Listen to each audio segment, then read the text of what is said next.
Assalamu alaikum, dear students. Hope you will be fine. Our next topic is osmosis.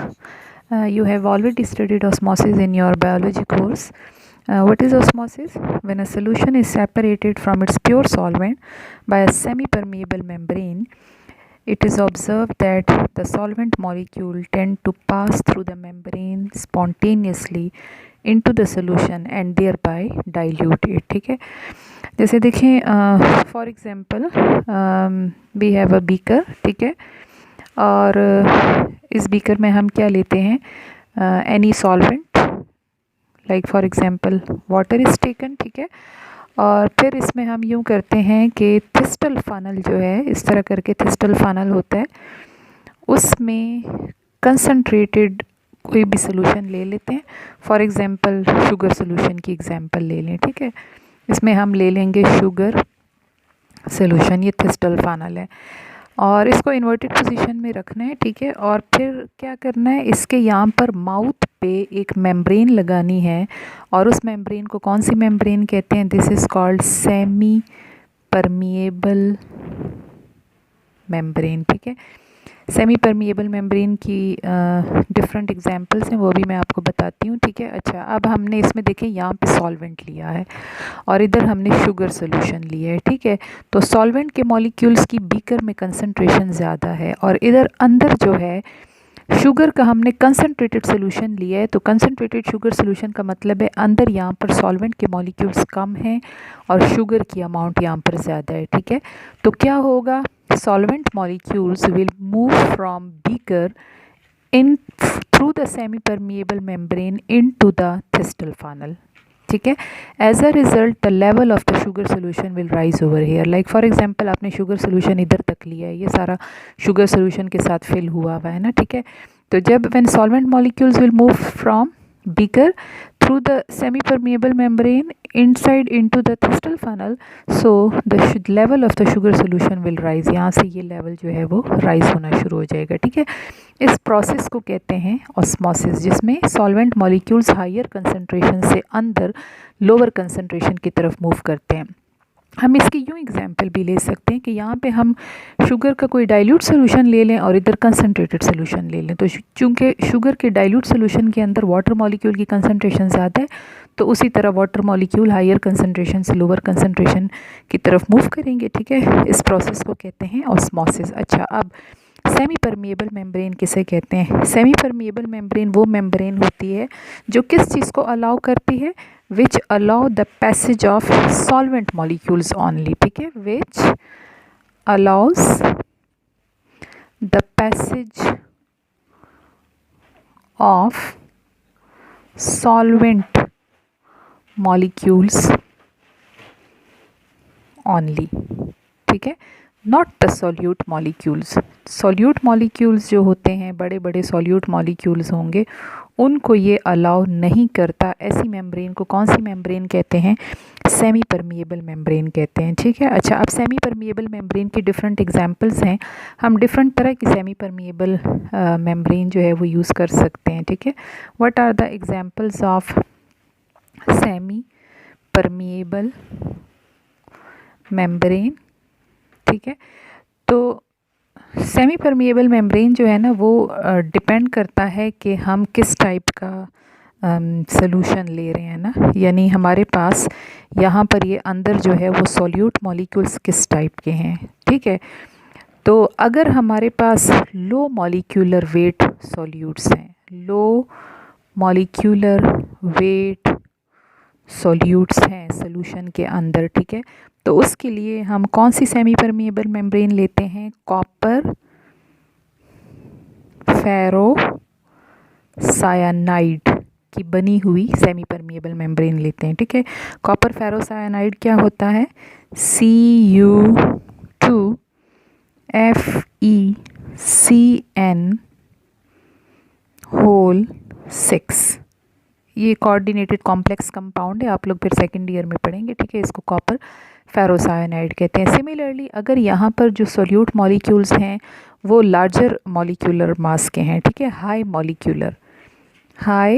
Molecular weight solutes हैं, तो फिर उसके लिए हम कौन सी सेमी परमिएबल मेम्ब्रेन लेते हैं? सेमी परमिएबल मेम्ब्रेन हम लेते हैं सेलुलोज की बनी हुई या सेलुलोज नाइट्रेट की बनी हुई हम सेमी परमिएबल मेम्ब्रेन यूज़ करते हैं। ठीक है, देखें जब यहाँ पर अंदर जो सोल्यूट मॉलिक्यूल्स हैं सोल्यूशन के अंदर, अगर वो लो मॉलिक्यूलर वेट हैं यानी छोटे छोटे हैं, तो छोटे छोटे के लिए हम जो सेमी परमिएबल मेम्ब्रेन लेंगे ना, वो भी बहुत ही ज़्यादा फाइन लेंगे, जिसमें इतने छोटे छोटे पोर्स हों कि जैसे कॉपर फेरोसाइनाइड है उसमें उतने छोटे छोटे फाइन पोर्स हों कि उसमें से सोल्यूट मॉलिक्यूल्स बिल्कुल ना निकल सकें। जैसे देखें ये सोल्यूट मॉलिक्यूल्स का साइज़ है ना, ठीक है, ये low molecular weight solute molecules का साइज़ है। तो हम यहाँ पे जो सेमी परमिएबल मेम्ब्रेन लेंगे उसके अंदर जो पोर्स हैं ना वो इससे छोटे होने चाहिए, ताकि ये सोल्यूट मॉलिक्यूल इसमें से ना निकल सके, सिर्फ सॉल्वेंट मॉलिक्यूल्स अंदर आ सकें। ठीक है, तो उसकी एग्जांपल कॉपर फेरोसाइनाइड की है। लेकिन अगर अंदर जो है वो solute molecules high molecular weight के हैं, बड़े बड़े हैं, तो फिर बड़े बड़े के लिए आप यहाँ पे जो सेमी परमिएबल मेम्ब्रेन लेते हैं तो वो मतलब ये फाइन वाली भी यूज़ कर सकते हैं, लेकिन बड़े साइज़ के जिसमें पोर्स होते हैं वो वाली भी आप यूज़ कर सकते हैं। मतलब यहाँ पे ये वाली भी यूज़ कर सकते हैं, लेकिन इधर जो है वो ये वाली नहीं यूज़ कर सकते। तो इस वाली की एग्जांपल है सेलुलोज या सेलुलोज नाइट्रेट की। ठीक है, कॉमनली हम आप लोगों ने बायो में ये जो पढ़ा हुआ है शुगर सोल्यूशन का और ये सॉल्वेंट का, इस केस में आप लोगों ने जो सेमी परमिएबल मेम्ब्रेन पढ़ी हुई है, तो वो कौन सी मेम्ब्रेन यूज़ की है?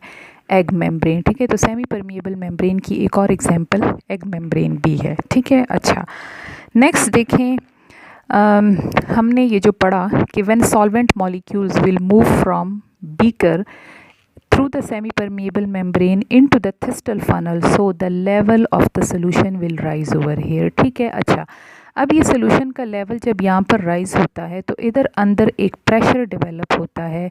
उस प्रेशर को कौन सा प्रेशर कहते हैं? उसको कहते हैं हाइड्रोस्टेटिक प्रेशर। ठीक है, तो हम दो तरह के प्रेशर्स पढ़ रहे हैं, hydrostatic pressure, right. Hydrostatic pressure कहाँ पर डेवलप हो रहा है? यहाँ पर ये जो आप लोगों ने थिस्टल फनल लिया है, तो इस थिस्टल फनल के अंदर जो प्रेशर डेवलप हो रहा है वो हाइड्रोस्टेटिक प्रेशर है, ये हाइड्रोस्टेटिक प्रेशर है। ठीक है, व्हेन सॉल्वेंट मॉलिक्यूल्स, यहाँ पर ये जो बीकर है, तो बीकर से जब वाटर मॉलिक्यूल अंदर मूव करेंगे, अंदर यहाँ पर शुगर सोल्यूशन है, ठीक है, और बाहर यहाँ पर वाटर है, सॉल्वेंट है। तो जब ये मॉलिक्यूल्स इधर अंदर मूव करेंगे तो एज अ रिज़ल्ट इधर पे ये जो प्रेशर डेवलप होगा, इस प्रेशर को कौन सा प्रेशर कहते हैं? इसको कहते हैं हाइड्रोस्टेटिक प्रेशर, इसको हाइड्रोस्टेटिक प्रेशर कहते हैं। ठीक है, अच्छा अब देखें, in order to stop this movement, water molecule के अंदर इस मूवमेंट को स्टॉप करने के लिए हम क्या करेंगे? ऊपर से एक प्रेशर एक्सर्ट करेंगे। तो वो प्रेशर क्या करेगा? That pressure will stop the movement of water molecules inside. इस प्रेशर को कौन सा प्रेशर कहते हैं? This pressure is called osmotic pressure.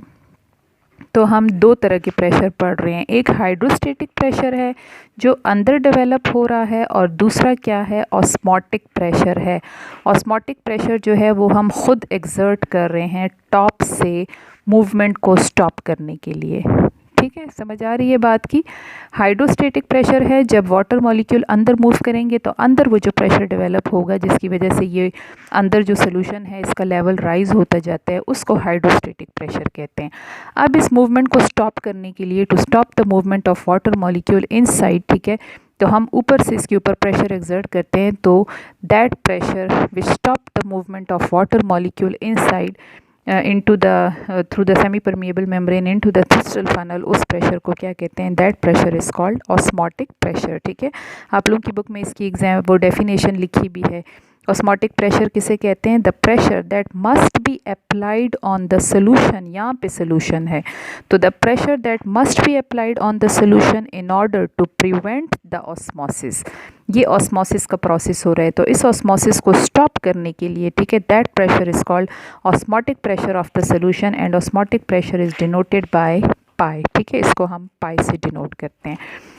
अच्छा नेक्स्ट, दो और टर्म्स हैं, एक होता है एंड ऑस्मोसिस और एक है एग्स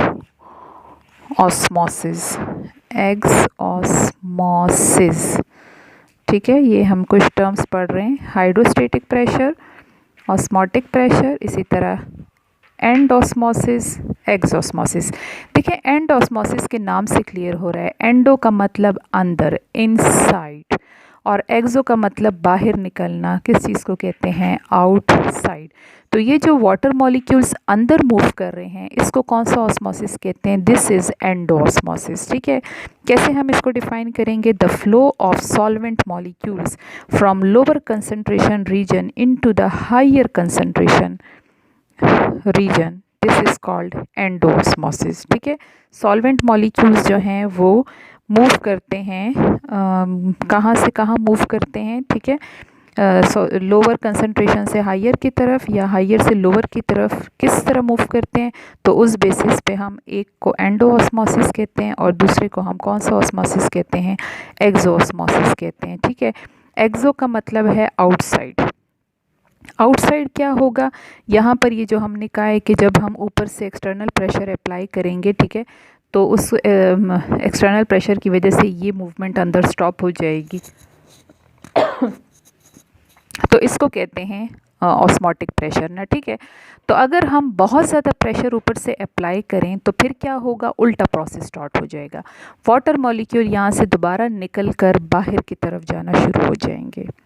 ठीक है, the solvent molecules will move from, यहाँ से ये जो वो कंसनट्रेटेड सोल्यूशन वाला रीजन है यहाँ से मूव करेगा बाहर की तरफ, तो इस प्रोसेस को रिवर्स ऑस्मोसिस कहते हैं या एक्सोऑस्मोसिस कहते हैं। जैसे देखें आप लोगों की बुक में इन्होंने एक उसमें दिया हुआ है एग्जाम्पल में, ठीक है, एक और इन्होंने एक्सपेरिमेंट दिया हुआ है, उसमें आपको क्लियर होगा। ये बुक्स में अगर आप देखें पेज नंबर 320 पे इन्होंने फेफर का एक एक्सपेरिमेंट दिया हुआ है और उस एक्सपेरिमेंट में इन्होंने एक बड़ा सा बॉक्स टाइप का लिया हुआ है और उस बॉक्स में 2 कंपार्टमेंट्स हैं, ठीक है, 2 पार्ट्स हैं, 2 कंपार्टमेंट्स हैं। ये फेफर का एक्सपेरिमेंट है, राइट। इसमें देखिए इन्होंने इस तरह करके एक बड़ा सा बॉक्स टाइप लिया हुआ है, ठीक है, और इस बॉक्स में यहाँ पर बीच में इस जगह पर सेमी परमिएबल मेम्ब्रेन लगी हुई है। ठीक है, ये सेमी परमिएबल मेम्ब्रेन है और इधर इन्होंने लिया हुआ है सोल्यूशन इधर लिया हुआ है कंपार्टमेंट ए में, ठीक है, और यहाँ पर इन्होंने लिया हुआ है सॉल्वेंट, और सॉल्वेंट कौन से कंपार्टमेंट में लिया हुआ है, बी में लिया हुआ है, राइट। अच्छा, अब इसमें देखें इस जगह पर यहाँ पर पिस्टन लगा हुआ है, इस जगह पर पिस्टन लगा हुआ है, ठीक है। अच्छा, अब देखें सॉल्वेंट की कंसंट्रेशन कहाँ पर है, सॉल्वेंट मॉलिक्यूल्स की कंसंट्रेशन यहाँ पर ज़्यादा है, हायर कंसंट्रेशन यहाँ पर है, और इधर सॉल्वेंट मॉलिक्यूल्स की कंसंट्रेशन कम है। तो क्या होगा, initially solvent molecules will move from compartment B into the compartment A, ठीक है, through the semi permeable membrane. बात समझ आ रही है, the solvent molecule will pass through the semi permeable membrane into the solution compartment due to the process of osmosis and this will result in pushing the piston upward। इसकी वजह से जो है वो पिस्टन अपवर्ड मूव होगा, ठीक है। ये यहाँ पे पिस्टन लगा हुआ है, तो अगर पिस्टन इस जगह पर है तो ये पिस्टन यहाँ से यूं करके ऊपर की तरफ जाएगा, राइट, तो पिस्टन जो है वो अपनी जगह से हिलकर ऊपर चला जाएगा। अच्छा, अब इस ऑस्मोसिस को कौन सा ऑस्मोसिस कहते हैं, ये ऑस्मोसिस है एंडोऑस्मोसिस, अंदर की तरफ मॉलिक्यूल्स जा रहे हैं, सॉल्वेंट मॉलिक्यूल यहाँ से इधर अंदर की तरफ जा रहे हैं, तो इसको हम कहते हैं एंडोऑस्मोसिस, ठीक है। अच्छा, अब देखें इस मूवमेंट को स्टॉप करने के लिए मैंने आपको कहा है कि जब ये मूवमेंट इधर से इधर होगी तो एज अ रिज़ल्ट यहाँ पे जो प्रेशर डेवलप होगा उस प्रेशर को कौन सा प्रेशर कहते हैं, हाइड्रोस्टेटिक प्रेशर। हाइड्रोस्टेटिक प्रेशर की वजह से जो है ये पिस्टन ऊपर मूव करेगा, अपनी जगह से हिल जाएगा, ऊपर चला जाएगा, राइट। अच्छा, अब नेक्स्ट, अब हम ऊपर से ये जो प्रेशर एक्सर्ट करेंगे तो उस प्रेशर को कौन सा प्रेशर कहते हैं, that is called osmotic pressure. ये ऊपर से जो मैंने एरो लगाया है ये ऑस्मोटिक प्रेशर है, और नीचे से ये जो प्रेशर एक्सर्ट हो रहा है ये कौन सा प्रेशर है, ये है हाइड्रोस्टेटिक प्रेशर, ठीक है। तो ये ऑस्मोटिक प्रेशर क्या करेगा, ऊपर से जब हम प्रेशर एक्सर्ट करेंगे तो that will stop this movement, ये मूवमेंट जो है वो स्टॉप हो जाएगी। तो वो प्रेशर, ऑस्मोटिक प्रेशर को फिर हम कैसे डिफाइन करते हैं, that pressure which must be applied on the solution in order to prevent the osmosis. This process is called osmotic pressure and it is denoted by the symbol pi, ठीक है। अच्छा, अब नेक्स्ट, अब अगर हम osmotic pressure बहुत ज़्यादा apply करें तो बहुत ज़्यादा ऑस्मोटिक प्रेशर अप्लाई करने से रिवर्स प्रोसेस स्टार्ट हो जाएगा, यूँ वाला, ठीक है। यानी सॉल्वेंट मॉलिक्यूल इधर से इधर आना शुरू हो जाएंगे। तो इस प्रोसेस को हम कौन सा ऑस्मोसिस कहते हैं, इसको हम एक्सऑस्मोसिस कहते हैं, या हम इसको रिवर्स ऑस्मोसिस भी कह सकते हैं। ये वाला एंडोस्मोसिस होगा, ठीक है। और वो जो है ये मूवमेंट जो है जो इस तरफ हो रही है ये वाला क्या होगा, ये एक्सऑस्मोसिस होगा, ठीक है। अच्छा, अब देखें ये फेफर का एक्सपेरिमेंट है, ठीक है। तो फेफर ने क्या किया, यहाँ पे डिफरेंट कंसंट्रेशन के सॉल्यूशंस जो हैं वो लिए, और ऑस्मोटिक प्रेशर, हर सॉल्यूशन के ऊपर ऑस्मोटिक प्रेशर कितना रिक्वायर होता है तो वो उसने फाइंड आउट किया, कैलकुलेट किया, ठीक है। और एज अ रिज़ल्ट जो है उसने क्या फाइंड आउट किया। अच्छा, तो ये उस ऑस्मोसिस का हम पढ़ रहे थे, ठीक है। तो फेफर की जो एक्सपेरिमेंट्स हैं तो वो आप लोग बुक में ये पेज नंबर 320 पर देख सकते हैं। 320 पर देखें तो ये फेफर के एक्सपेरिमेंट्स का यहाँ पर ये टेबल दिया हुआ है, ठीक है। और इस टेबल में आप देखें तो ये concentration of the different solutions हैं और ये इनका ऑस्मोटिक प्रेशर है। तो you can observe that as the concentration of the solution increases osmotic pressure also increases, right। तो हम कहते हैं कि osmotic pressure जो है वो भी colligative property है, ठीक है, कंसंट्रेशन पे डिपेंड कर रही है। तो फेफर के अकॉर्डिंग हम लिख सकते हैं पाई इज़ डायरेक्टली प्रोपोर्शनल टू सी, ठीक है। पाई क्या चीज़ है, osmotic pressure, और सी क्या चीज़ है, सी इज़ कंसंट्रेशन। तो osmotic pressure is directly proportional to concentration of the solution, ठीक है। अच्छा, now what are the applications of osmosis in daily life. First आप लोगों की बुक में लिखा हुआ है कि this process is used in many industries, ठीक है। मैनी इंडस्ट्रीज़, कौन सी इंडस्ट्रीज़ ऑस्मोसिस के प्रोसेस को यूज़ करते हैं, स्पेशली जो प्यूरिफिकेशन वाले हैं, इसी तरह फार्मास्यूटिकल मेडिसिन बनाने की इंडस्ट्री, और ये सारे ये भी हम आगे डिस्कस करते हैं, ठीक है। नंबर 2 की तरफ आएँ, the victims of ship wreckage. Ship wreckage किसे कहते हैं, यानी एक्सीडेंट की वजह से शिप क्रैश हो जाए, बहरी जहाज़ जो होता है ना, ठीक है, या डूब जाता है, ठीक है। तो फिर उस जहाज़ के जो विक्टिम्स होते हैं, मतलब वो जो लोग थे उसमें, तो वो लोग फिर पानी पीने के लिए सी वाटर यूज़ करते हैं, लेकिन सी वाटर को साफ़ करने के लिए वो रिवर्स ऑस्मोसिस का प्रोसेस यूज़ करते हैं, ठीक है। कैसे रिवर्स ऑस्मोसिस का प्रोसेस यूज़ करते हैं असल में वो हाई प्रेशर पंप्स यूज़ करते हैं, और हाई प्रेशर पंप्स के थ्रू जो है वो सी वाटर को फोर्स किया जाता है through semi permeable reverse osmosis membrane, ठीक है। तो क्या होता है, इस मेम्ब्रेन के अंदर छोटे छोटे पोर्स होते हैं, तो वो सॉल्ट्स जो हैं और मिनरल्स जो पानी के अंदर थे वो नहीं पास होते हैं, और साफ़ पानी सेमी परमिएबल मेम्ब्रेन में से गुजर जाता है, तो यूँ करके वो वाटर को प्यूरीफाई करके पीते हैं, ठीक है। Number 3, by osmotic pressure the plant cell becomes turgid. Turgidity of cell आप लोगों ने बॉटनी में पढ़ा होगा, यानी अगर हम प्लांट सेल जो है उसको हाइपोटोनिक सोल्यूशन के अंदर रखें, ठीक है, तो उससे क्या होता है, वाटर मॉलिक्यूल सेल के अंदर मूव होता है through the process of osmosis. तो इसकी वजह से सेल के अंदर वाटर जो है वो स्टोर हो जाता है, तो हम कहते हैं सेल जो है वो टर्जिड हो गया है, ठीक है।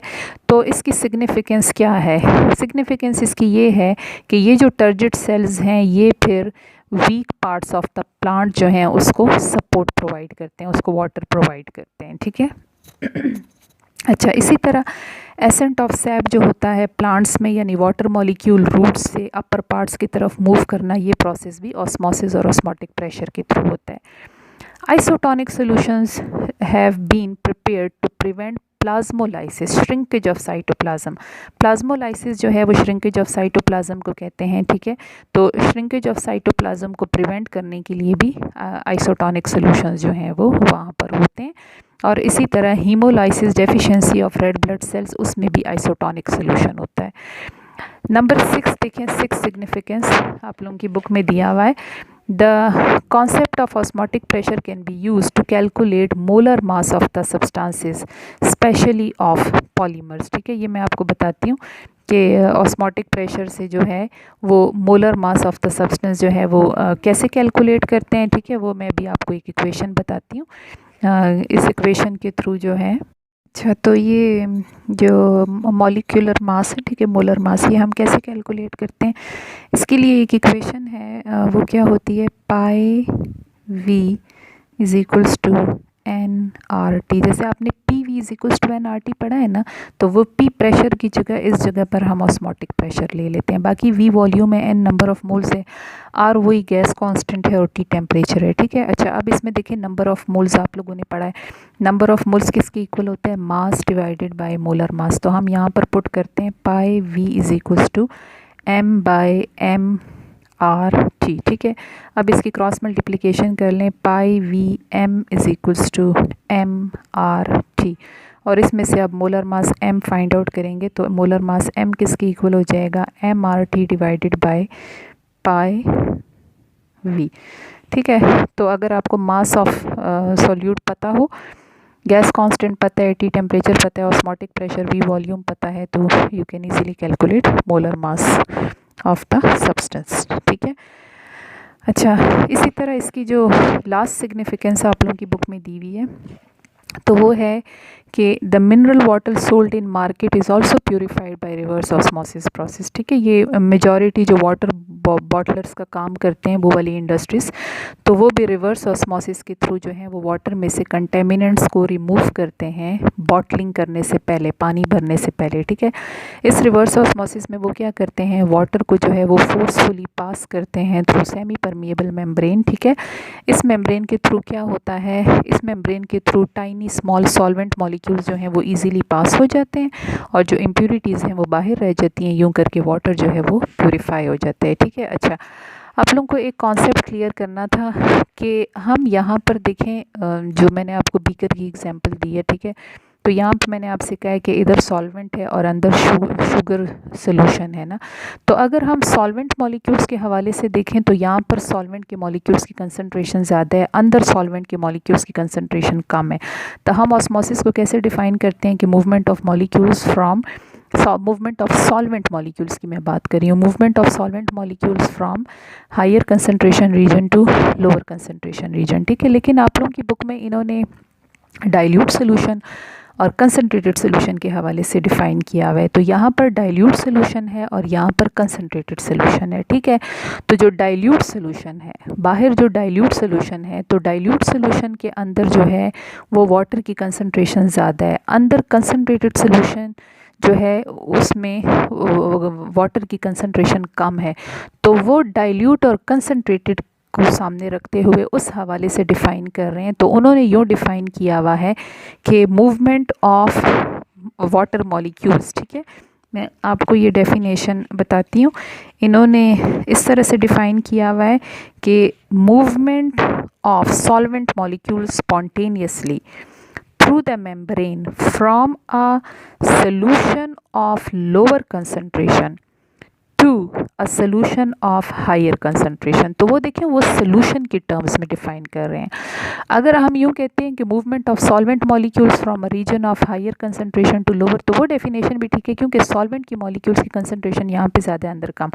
लेकिन अगर वो डाइल्यूट सोल्यूशन और कंसनट्रेटेड सोल्यूशन के हवाले से डिफ़ाइन करते हैं तो फिर उनकी बात मतलब उस तरह से भी हम डिफ़ाइन कर सकते हैं। तो फिर उसमें हम इधर लोअर का टर्म यूज़ करेंगे, इधर हायर का टर्म यूज़ करेंगे।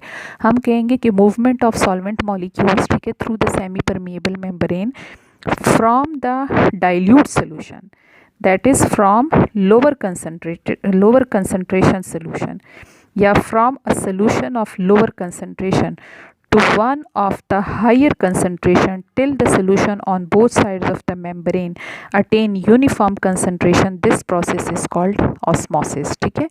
ऑस्मोसिस की मैं आपको डेफिनेशन यहाँ पर लिख देती हूँ। तो उस हवाले से फिर इन्होंने एक्सऑस्मोसिस और एंडोस्मोसिस में जो टर्म्स है ना वो भी उसी तरह से यूज़ किए हैं, ठीक है। ऑस्मोसिस को हम कैसे डिफ़ाइन कर रहे हैं?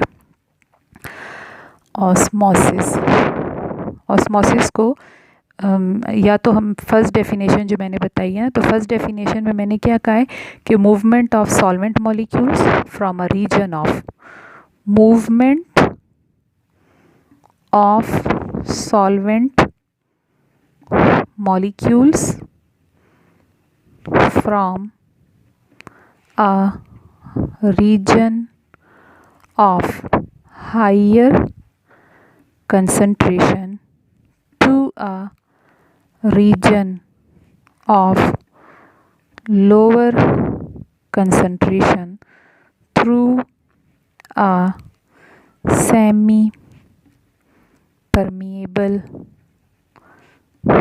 membrane, ठीक है। एक ये डेफिनेशन हो गई, या हम इसको यूँ भी डिफ़ाइन कर सकते हैं जिसमें उन्होंने सोल्यूशन के हवाले से डिफ़ाइन किया हुआ है।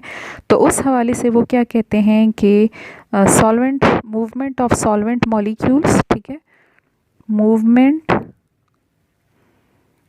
Of solvent molecules from a solution of lower